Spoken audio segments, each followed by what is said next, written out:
Өмірде елестер туралы естігенмін. Өз басымнан өткізіп көрмеген соң сенбеуші едім. Бірақ осы ескі оқиғадан кейін әруақтар мен елестердің бар екеніне сенетін болдым. Ұзақ айтсам айып етпессіздер. Себебі сіздерге түсінікті болу үшін ұзақтау етіп баяндауға тура келіп отыр. Бәрін басынан бастайын.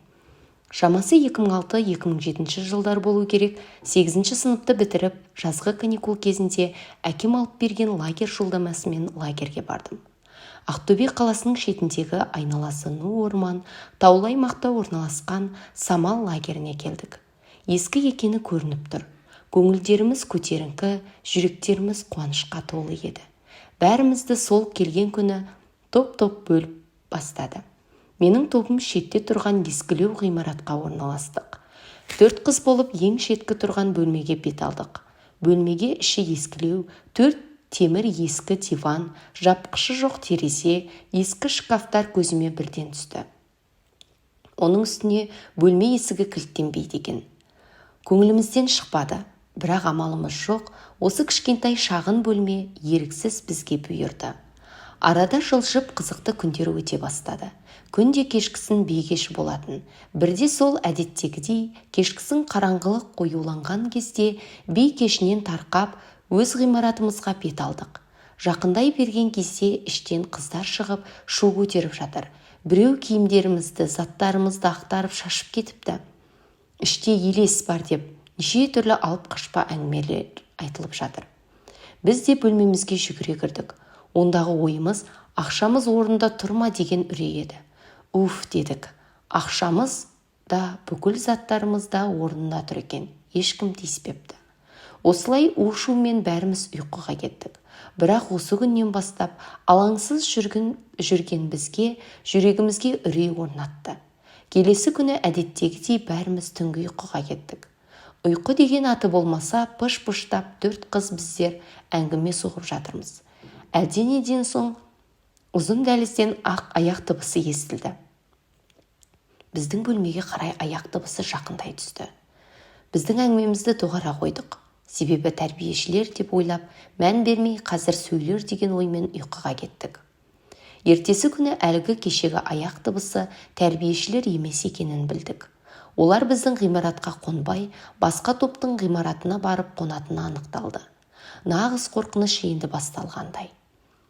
Күнде кешкісін ұйқыға кетсек болды, тарс-тарс етіп біреу жүреді де қояды. Аяқ алысы сондай ауыр және құлаққа жағымсыз естілетін. Бәріміздің ойымызда бір нәрсе, ол елес. Себебі адам таң атқанға дейін жүрмейтіні айдан анық еді. Қорыққанымыздан бір-біріміздің қасымызға көшіп алдық. Мынадай шілденің кезінде тар бір диванда 2 адам жату деген қиын нәрсе екен. Бірақ қорқынышым сейілгендей болды. Жүрегімізде үрей қорқыныш. Солай түнде ұйықтаудан, күндіз күлуден қалдық. Кешкісін қайтадан ұйқыға кеттік. Санамызды әбден үрей жаулап алған. Бұл жолы бір диванға 2 адамнан жатпадық. Әркім өз орнына жайғасты. Мен көзімді жұмып жатқаныммен ұйқым келер емес. Тек аяқ дыбысы естілмесе екен деп жатырмын. Бірақ бәрі мен ойлағандай болмады. Ұзын дәлізден аяқ дыбысы естіле түсті. Ол біздің бөлмеге жақындай түскенде менің тұла бойымды қорқыныш жаулап алды.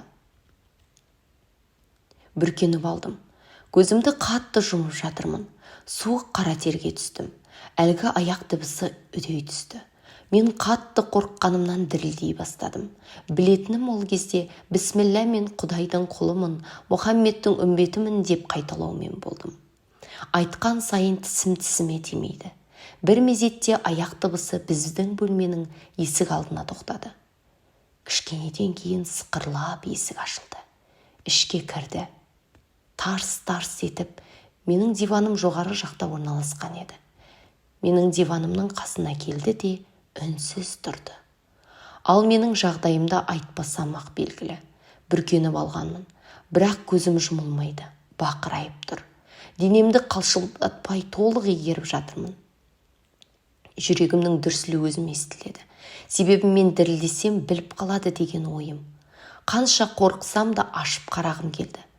Қандай нәрсе деп, бірақ дәтім батпады. Содан манаға аяқ дыбысы көп тұрмай тарс-тарс етіп кетті. Аяқ басқаны сондай нық басады, бірақ асықпай жүріп бөлмеден шығып кетті. Бірте-бірте дыбыс алыстап бара жатты. Ал менің қорқынышым сол күйі үдемесе азаймады. Бүкіл көрпеме дейін малмандай су екен. Қара терге малындым.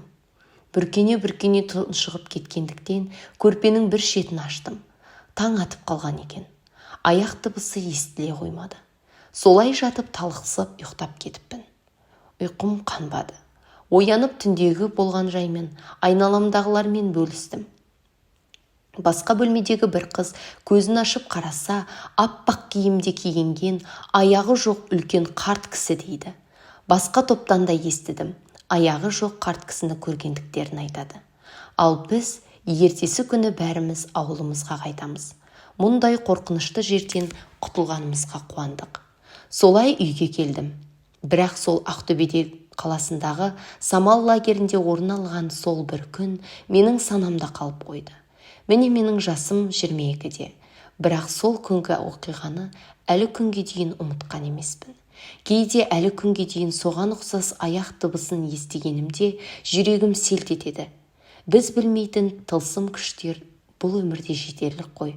Ол адам емес екені анық білсем де жүрегім сезеді. Бірақ маған беймәлім сол күнгі қасыма келген елес пе, құбыжық па кім білген. Мүмкін сенбессіздер, түк қорқыныш жоқ деп. Бірақ сол оқиғаның болғаны, қандай қорқынышты бастан кешкенім бір өзіме аян.